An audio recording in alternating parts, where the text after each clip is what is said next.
Good morning, fellow Toastmasters and guests. I have this chocolate here with me. Do you want it? Yes. Okay. The first person to tell me what is 333 multiplied by 333667 gets it. You can use calculators. Can you mobile phones? Use them. 1, then 6 times 0. Wrong. What is the last? 7. That will be 1 at the last. 9 times 1. Yes, that's right. Here you go. Can I have a round of applause for my friend here?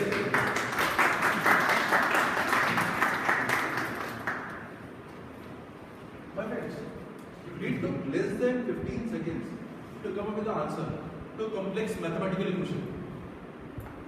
If you are trying to do it manually, it will take more than a minute. But he did it in less than 15 seconds. Do you know why? Because he used a computer. You might say it's a mobile, not a computer.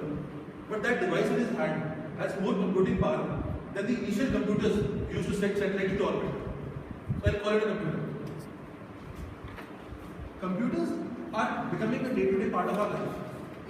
They are part of our culture. We can't survive without them. Today, I want to talk about some of the advantages that computers bring to our life. What they add value to. The first and basic advantage that computers bring to our life is that they provide an easy way to store data. Large amounts of data can be stored relatively easily.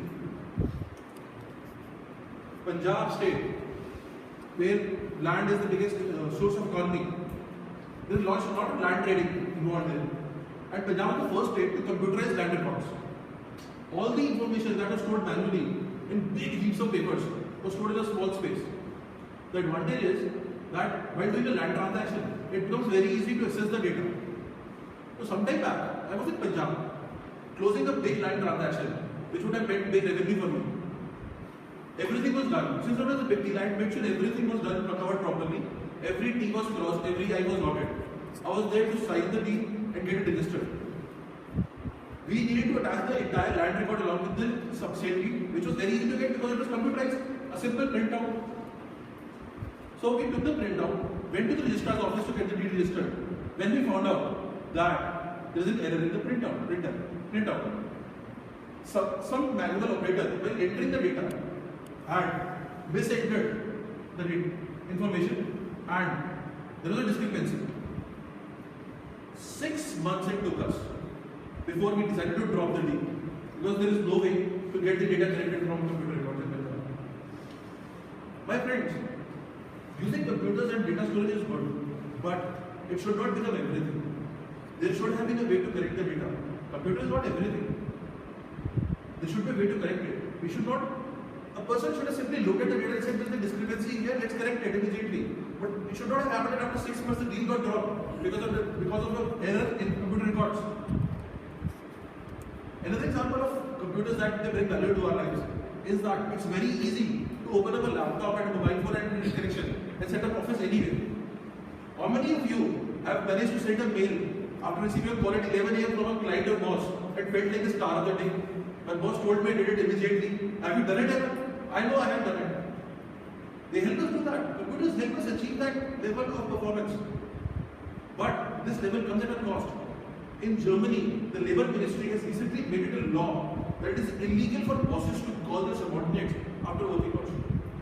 Just because of this laptop computer culture. We need to avoid it. They should not become everything to us. Have you ever played Candy Crush or Temple Run or any other such game on your mobile phones or computers? You have. You spend quality time there, right? Time that otherwise you have wasted with your family or doing something productive like coming to the Toastmasters meeting or preparing for a speech. Use productively playing Candy Crush on your mobile phones. Have you done it? I know I have. Sir, have you? Sir is the lucky one. There is one more advantage of computers that bring to our life is that when we are at a supermarket or a superstore, computers make our life so easy. It's so easy to add up the items that we are purchasing, total them up, purchase them, buy them. Computers does the totaling immediately.